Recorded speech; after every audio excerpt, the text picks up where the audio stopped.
Hello everyone. So I'm getting ready to head home here for a little bit. Kids are at school and it's my day off. Did a little marketing, did some research on some things. I have a speech that's in August at a school district, and I'm trying to get some ideas on different things that I should kind of touch base on. My speech that I did last time was more telling my story so that I could be heard, type of thing. And this one I want to touch base on like things that teachers can do or faculty what they can do to one, raise awareness, two, educate, and three, how can they look for signs? Like, what signs should they be looking for that a child may be being abused? And another thing I want to touch base with them is such things like what can they do to help?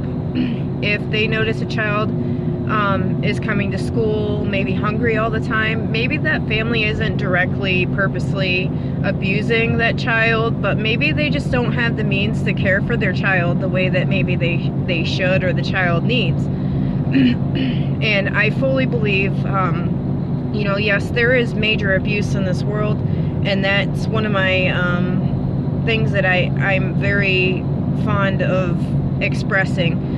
But there are also situations where a child just isn't being taken care of because maybe the parents don't have the means to take care of them. So that's where we need to educate the public as well as to what services are available. We need to help them. We need to come together as a community, and not just my local community, but I'm talking like worldwide. I'm talking the entire United States, so statewide, or countrywide and statewide. Pennsylvania is where I'm from. I know a lot of you, not a lot of you, but I do have a lot of people that aren't from like my area. So in your little community, what can you do to help? What can you do to raise awareness? It only takes one little gesture to let people know that there's help out there, and to let people know that they don't have to struggle. This world is a very ugly world. We all struggle. I have bills. You have bills. I'm not gonna lie, there were times when I left my ex-husband with my two small children, we were eating out of like boxes that came from the church, and I made crazy meals. Like, I could probably make some crazy meals out of like the food pantry boxes you get, but there were times where I only had enough to make for my two small children, and I went hungry for days. Or maybe I just ate a couple crackers to, give my body a little bit of nutrients so that I wasn't so hungry all the time. I drank a lot of water to make sure that, that filled me up so I wasn't having that hunger all the time. But like, say, a child comes to school and they say they're cold all the time, or maybe they're, complaining about being cold, or maybe they're constantly sick. Maybe touch base with the parents and say, hey, I just want you to know, your child's sick all the time. I just want to know, how can I help? Can I purchase something as simple as a scarf and a hat?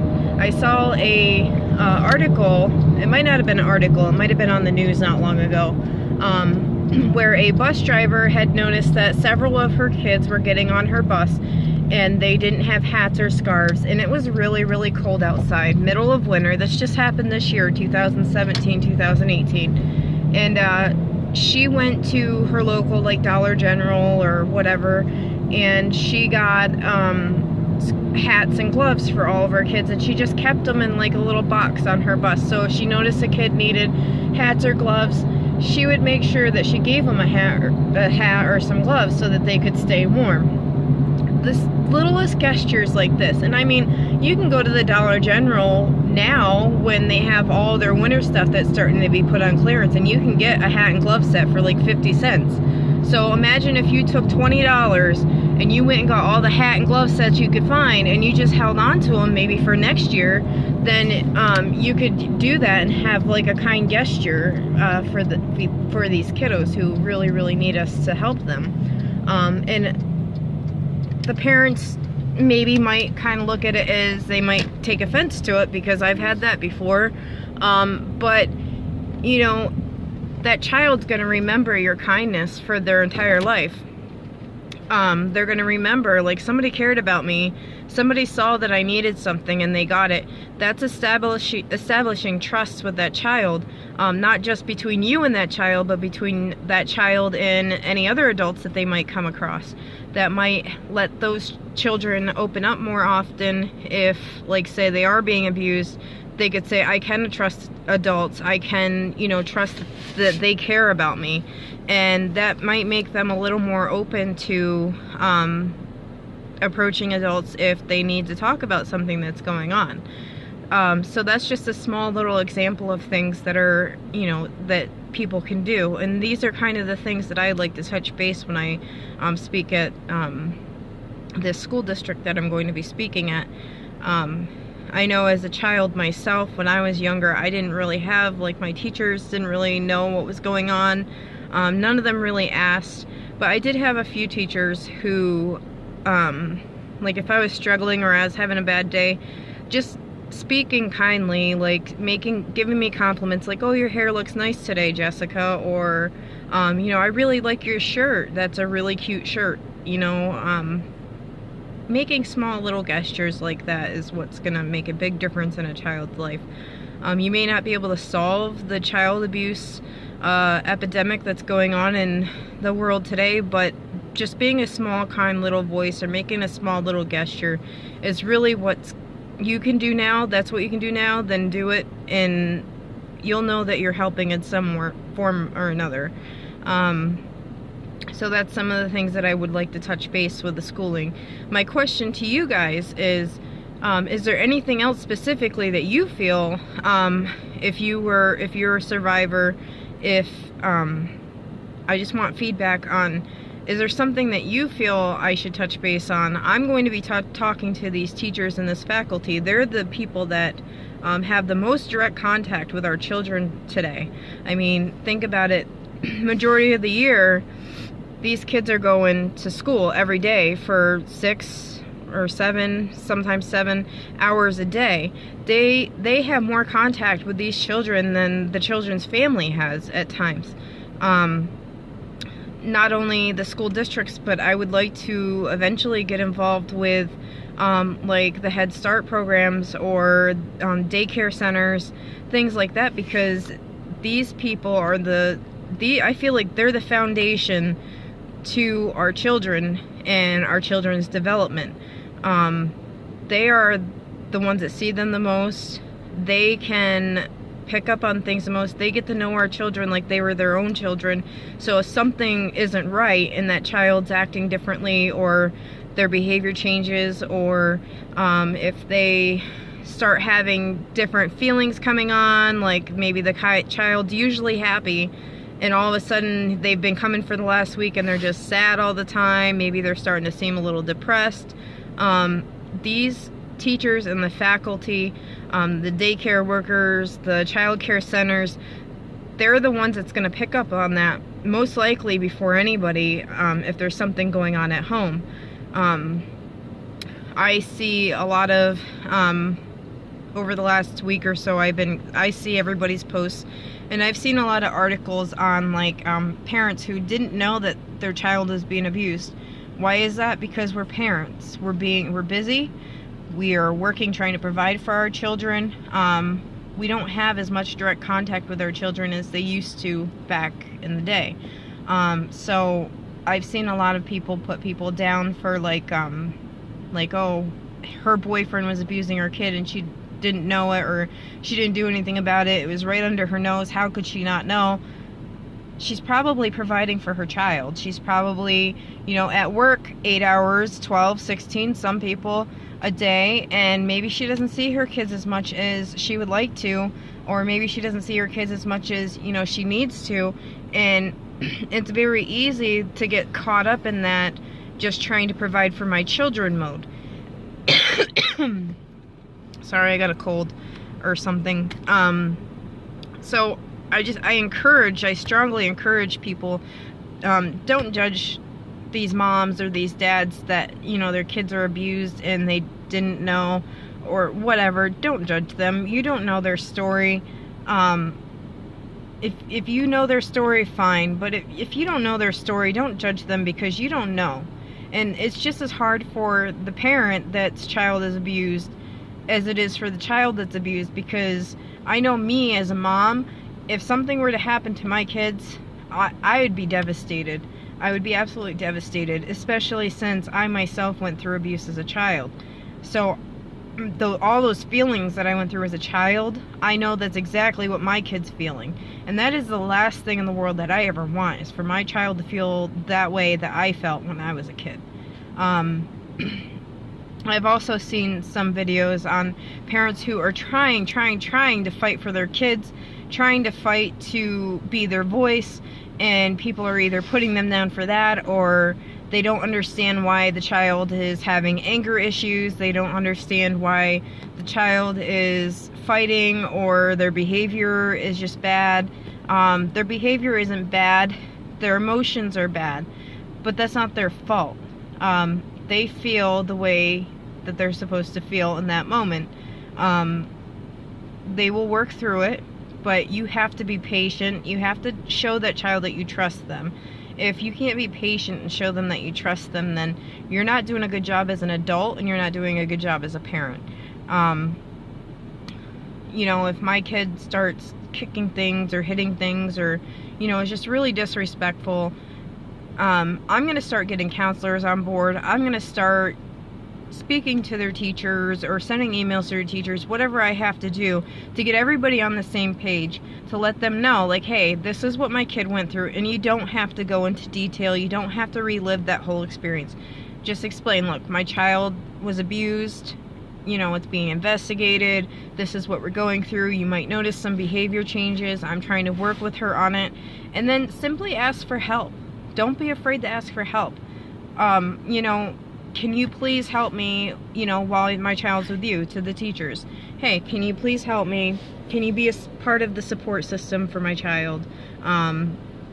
You know, I really need her to be able to trust her teachers. I really need her to be able to trust me as a parent. I need her to be able to trust the bus driver. Be very specific. Get everybody on the same page. If you need to, request having a meeting with everybody, so you come in together and you have a conversation and you discuss, you know, this is the plan, this is our plan, this is what we're gonna do. If so-and-so becomes upset, we're gonna, you know, pull her aside, we'll give her some, maybe give her something to color, to get her mind off of it, to use as like a coping skill. We'll let her color a picture, and then we'll talk to her. We'll say, you know, how are you feeling today? Is there anything you want to talk about? You know, maybe talk about something she likes. Maybe this specific, say it's a little girl, unicorns are big right now, okay? So, or trolls or whatever. But say, for example, she likes unicorns. Start talking about unicorns. Build up that trust. You know, oh, I love unicorns. They're so pretty. They got so many different colors. If it's a boy and this is a male teacher that, you know, is with a child trying to, you know, work on that coping skill, maybe the child likes football. Oh yeah, do you know so-and-so on such a team is doing really great now? Did you see that pass he made? And this doesn't just pertain to, you know, kids of like elementary age. This could be a teenager that's like a senior in high school that could be going through something.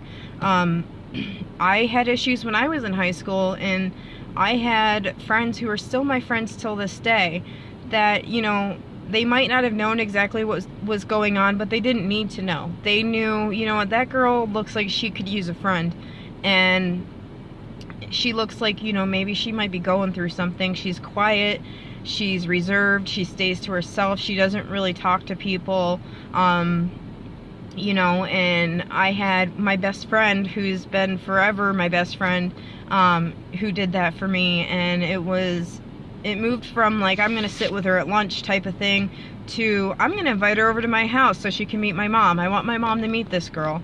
and you know, we related to things, we talked about things. I don't know if we ever talked about boys. I don't think we were into boys like that back then. We had many different things that we were more interested in, but we had like that relationship, and I've never forgotten the way that I was treated when people saw that I was struggling, and it really, really helped me to know that somebody was there. Not even just, I mean, it's not like they handed me something like, here, this will help you, but just listening to me. And she might not have said back then, but now as an adult, I can sit and talk to this girl, and we can talk about things that I went through, and she'll tell me, like, I knew that you were being abused. I knew that things weren't very good. I knew that you weren't in a good situation, and when I had you at my house, I knew that it gave you even just a temporary relief to be away from that. My mom would play piano, we would sing our chorus songs, we would go outside and play around the pond, we would play with the dogs, you know, and like, now as an adult, these things make more sense to me. But back then, she was a friend to me, and I didn't even know what she was doing. And maybe she didn't know what she was doing either. It just felt like the right thing to do. But just being there for somebody and listening to them is really helpful.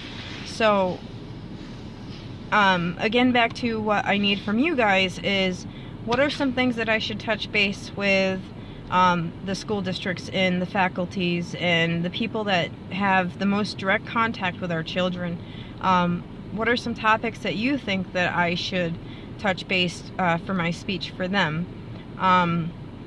If you're not comfortable putting it in the comments below, you can also send me a personal message, and I will take note of them, and I will reply to your message as soon as I can. I mentioned in my post previous to this that I work nights, so I'm 5 days a week. I'm like dead. I try to get on whenever I can, but it's really hard because I'm also a mom, I'm also a wife, I'm still doing my household duties, cleaning my house, I'm still an average person, so it's really hard for me to keep track of everything in the messages and reply. Like, for example, the other day, I picked up my phone and I started checking my messages, and I no sooner clicked on the first message, and I'm reading it, and I'm halfway through, and I hear, "Mom, I need your help." And I'm like, "What do you need help with?" "I'm on the potty." "Okay, I'll be right there." So I clicked off the message, and I went in, and of course my child needed help on the potty. And I come back, and I get distracted with something else, and then I forgot, oh, I opened that message, I didn't even finish reading it, I didn't reply to it. And I know that little thingy is on the messages, so you can see when I view it, and it looks like I'm just being rude and I'm not replying. I'm not trying to do that. I just get really busy, and I sometimes don't get the reply right away, but I try to reply as soon as I can. But I hope everybody else is doing really well. This is my video for the week. I will be shooting another video to go ugh, I got the ickies. I will be shooting a video to go to part 3. My nail polish is coming off, that's awful. Part 3 of my story, and I will be posting that hopefully end of this week to this weekend at some point. And I'm also working on getting a professional video shot to have a demo video. So as soon as I have that, I will probably be posting that too, but that might be a couple months from now. So that's kind of the things that I've been working on, and I also have been working on I was going to become certified through the ASA, but I'm not really sure that's the route I want to take. After doing a little more extensive research, I kind of found that like the annual fees just really aren't worth it. And I can get speeching gigs to raise awareness, to tell my story, to my hope is still to get paid for these gigs so that I can put money into a victims awareness fund. So when I was looking at the total costs and kind of doing the pros and cons list, I was looking at, okay, so every year I'm going to have to pay to be in this association to be certified, to continue to be certified. But my problem is that's taking money away from my victims awareness fund. I could be using that money to have an event to raise awareness, or I could be using that money to help maybe a victim in need at that time, that like maybe it's an emergency thing, like maybe they left their spouse and maybe they're in a shelter and maybe they took nothing with them, like they don't have a cell phone to call like their family to let them know they're safe. They don't have clothing. They don't have clothing for their kids. Maybe their kids just need a toy that they can call theirs, that they can, you know, have a connection to, like a safety thing. Maybe they don't have, like, you know, medication that they need, and I could say, hey, I have the Victims Awareness Fund. I will use this and I will buy your medication for you. Or maybe they left with a newborn baby and they need formula, and maybe the WIC office isn't open until Monday and this is a Saturday. They need some form of trying to get nutrition for their baby. So this is what my Victims Awareness Fund is going to be doing, is helping people in need who have come to be victims of domestic violence, child abuse. And becoming a certified member of the NSA kind of takes money away from what I could be doing in that sense. And I want this to be so that it's not like just a local thing. Right now it's going to stay local until I get it built up. But I want it to be a statewide thing and then graduate to a countrywide thing. I want to be able to help as many people as possible. Donations are going to be a big part of that, and once I get the actual account set up, I will be posting information on that so you can donate. I'd like to, you know, raise as much money as possible for this. I think it would be a definite help for people, and that goes back to showing just a small little deed of kindness. Like if somebody comes to me and says, hey, you know, I have this kid that comes to school every day, he says he's hungry, I could be like, you know what, let's start some snack programs with him. I'll get him some snacks that he can, like, you know, eat while he's at school, some extra things so that he can kind of make up for maybe what he's not getting at home. And again, that goes back to the family not necessarily being a bad family. Maybe they're just struggling and they're having a hard time trying to provide for their children, and they're too afraid to ask for help because they're afraid they're going to lose their kids. They're afraid that they're going to look like they can't provide for their kids. It's embarrassing. It really is embarrassing. I've been there. I was afraid to ask for help, and I've had people who have stepped up and recognized that I was afraid to ask for help. And they first asked me, like, hey, how can I help you? What do you need? And I would always still, you know, well, you know, I think I'm all right. I got some food in the cupboard, and, you know, my kid has diapers, and, you know, I would still pass it off as if I was perfectly fine. But they could see the signs, and they recognized that I wasn't perfectly fine, and they stepped up and they helped. I had a lady one year, and she's still one of my very dear friends, who recognized this, and she stepped up, and she actually had watched my kids for a couple hours. I was moving at the time, and she had watched my kids for a couple hours, or like an hour, while I went to my old house and got some more stuff and brought it over. And when I was done, she had left, and she said, you know, goodbye, see you later. Well, about a half hour later, she had called me, and she said, hey, you know, are you gonna be home? I have some stuff for you. I just kind of was rummaging through some stuff and found some stuff for you. And I said, yeah, I'll be home. And she said, well, what size clothes does your girls wear? And I told her, and I said, why, does your grandkids grow out of her clothes or something? She's like, well, no, I found some stuff, and I'll bring it over. You can go through it. She didn't tell me that she went to the store and she purchased on clearance, but oh well, still the thought that counts. I was so happy that she thought of us. But she had purchased clothing for my kids at the dollar store that was on clearance, like the Blue Dot, whatever. It was like 70% off. So she maybe spent $2 on an entire outfit for my kids, and she got them several outfits. She got them socks. And not only that, she came with, like, we had a bare Christmas tree in our living room. I had no Christmas decorations when I left. I left all of my stuff with my ex-husband. I didn't want anything when I left because it was one of those situations where if I took the time to go through whose was what, I was never going to get out. And so she came with Christmas tree decorations, like lights and garland for my tree. And then she also had like old decorations that her son and she had gone through of their own family ornaments, and had given me some of those ornaments, and I still have them till this day. And that little sign of kindness was like the best thing in the world for me. And I know that if she ever needed help and I was able to help, I would be right there. It makes you just so much more appreciative of the things you have, and it makes you appreciate, you know, people, and it makes you understand, like, you know, not everybody is a bad person and not everybody can help their situation, and sometimes we just need a little more help from other people. Okay, now I'm getting on a rant. So I hope everybody's doing all right. I'm gonna go get some lunch, and I hope that you guys are having a blessed week. Please stay tuned for updates on what's going on with me and what I'm going to be doing. I'll kind of try to keep everybody posted as I know things. In the meantime, also stay warm, because this winter spring thing is like outdated. I'm over it. It's supposed to be, it was 80 degrees the other day and I was wearing my reindeer slippers, and now it's 64, but this morning it was like 30. Felt like negative 30. So everybody stay warm. Hopefully summer will be here soon and we can have some more exciting things we're gonna be doing. So I hope everybody's doing well. Take care of yourselves and take care of each other.